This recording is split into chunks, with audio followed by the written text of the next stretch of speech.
My information about Islam is really less. Whatever I know is because of my friends. My question is, I've read this poster. They say that music and dance is not accepted in Islam. Why is that? I mean, you cannot say it's generally also you can, listen to music or singing or dance or whatever.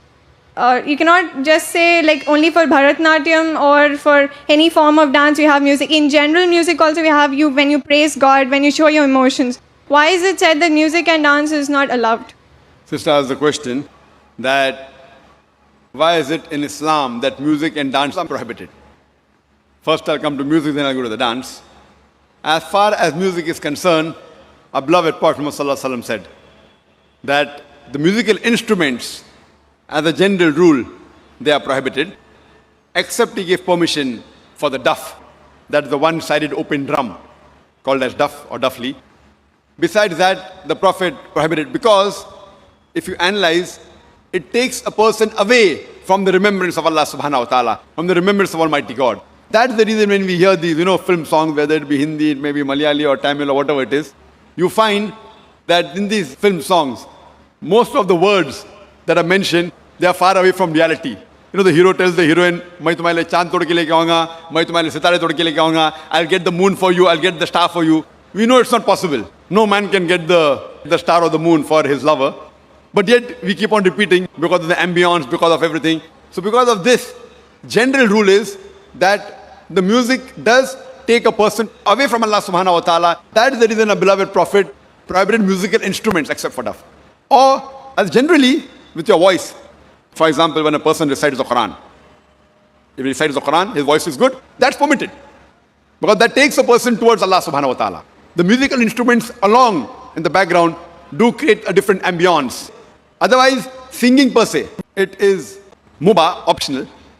As long as the words of the song, they take you towards your creator Allah subhanahu wa ta'ala. If the words of the song take you away from Allah subhanahu wa ta'ala, even that type of song is prohibited.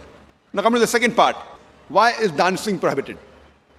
There is no verse in the Quran, or no hadith that I know of, which says dancing per se is haram. But normally, because people dance to show to the other people, we have dance performance on the stage, where you Bharatnatyam.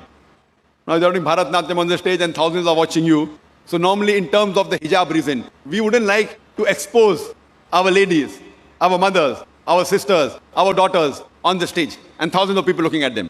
So any profession in which the body is used as a show, as to entertain the people, it is prohibited. That's the reason dancing in public or dancing in parties where we have opposite sex mixing. Many a time the rules of dancing, they conflict with the rule of the Islamic Sharia. Normally when you have a dance, you have pairs, male and female, and most of these pairs, that the girlfriend, boyfriend, and you dance in front of other people. So because it breaks the system of Islamic hijab, that's the reason per se it is prohibited, because it goes against the system of hijab. So you have to realize that many a time when you dance in public, you go out for parties and you move around. Otherwise, with you and your wife, you can do what you want as long as it doesn't go against the Sharia. Alone in closed doors, husband and wife, what they want to do, as long as it doesn't go against the rules of the Quran and Sahih Hadith, there's no problem. But because most of the time dancing exploits the body, it includes singing, dancing, you go on the stage and other people are watching, so it breaks the rules of Sharia, of the hijab. And you can hear my video cassette, Women's Rights in Islam, Modernizing Outdated, which speaks in detail. Why do we Muslims protect, why do we love, why do we revere our women for? Because we love our women, that's the reason we protect them, and we don't want to exhibit them. That's the reason professions which involve singing in public, or dancing, or modeling, these professions are prohibited for a lady.